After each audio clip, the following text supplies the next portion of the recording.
പണ്ട് കാലത്തൊക്കെ നേന്ത്രപ്പഴം വെച്ച് സ്ഥിരമായിട്ട് ഉണ്ടാക്കാറുള്ള ഒരു വിഭവമാണ് കേട്ടോ ഇന്ന് ഞാൻ പരിചയപ്പെടുത്തുന്നത്.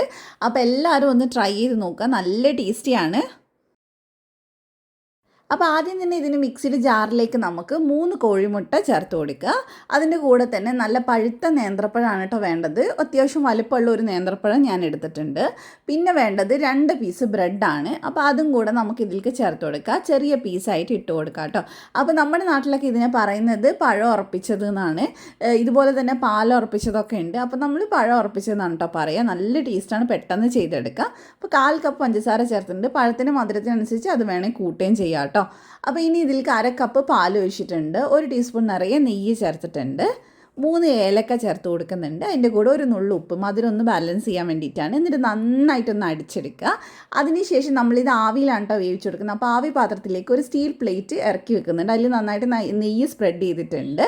അതിലേക്ക് നമുക്ക് ഈ ഒരു മിക്സ് ഒന്ന് ഒഴിച്ചു കൊടുക്കുക. ഇനി നമുക്ക് ഇതിനെ ഒന്ന് വേവിച്ചെടുക്കാം. ഏകദേശം ഒരു 10-12 മിനിറ്റ് കൊണ്ടൊക്കെ വെന്ത് കിട്ടും. കറക്റ്റ് ടൈം പറയുന്നില്ല. ഇടയ്ക്കൊന്ന് തുറന്നിട്ടൊന്ന് ഒരു കത്തി എന്തെങ്കിലും വെച്ചൊന്ന് കുത്തി നോക്കിയാൽ മതി. അപ്പോൾ നമുക്ക് നന്നായിട്ട് മനസ്സിലാവും. അപ്പോൾ ഇത് നന്നായിട്ട് വെന്തിട്ടുണ്ട്. ഇനി ചൂടാറുന്ന സമയത്ത് നമുക്കിതിനെ കട്ട് ചെയ്തെടുക്കാം. കത്തിയൊന്നും ആവശ്യമില്ല കേട്ടോ. ഇത് ജസ്റ്റ് ഒരു സ്പാച്ചില വെച്ച് തൊടുമ്പോൾ തന്നെ നിങ്ങൾക്ക് മനസ്സിലാവുന്നുണ്ടാവും എത്രത്തോളം ഇത് സോഫ്റ്റാണെന്നുള്ളത്. കേക്കിനേക്കാൾ സോഫ്റ്റാണ് കേട്ടോ. വായിലിടുമ്പോൾ അലിഞ്ഞു പോകുന്ന ഒരു ടൈപ്പ്, ഒരു പുഡിങ്ങൊക്കെ പോലെ ഇരിക്കുന്നൊരു സംഭവമാണ്. അപ്പോൾ നമുക്ക് ഒരു പീസ് ഇതിൽ നിന്ന് എടുത്ത് മാറ്റാം. കുട്ടികൾക്കൊക്കെ നല്ല ഇഷ്ടമാവും കേട്ടോ. എന്തായാലും ട്രൈ ചെയ്ത് നോക്കുക. വൈകുന്നേരം ചായൻ്റെ സമയത്തൊക്കെ ഉണ്ടാക്കി കൊടുക്കാനൊക്കെ പറ്റുന്നതാണ്. ഇത് തണുപ്പിച്ചും ചൂടോടെയൊക്കെ കഴിക്കാം കേട്ടോ. എങ്ങനെ കഴിക്കുമ്പോഴും അടിപൊളിയാണ്. അപ്പോൾ എന്തായാലും ട്രൈ ചെയ്ത് നോക്കുക.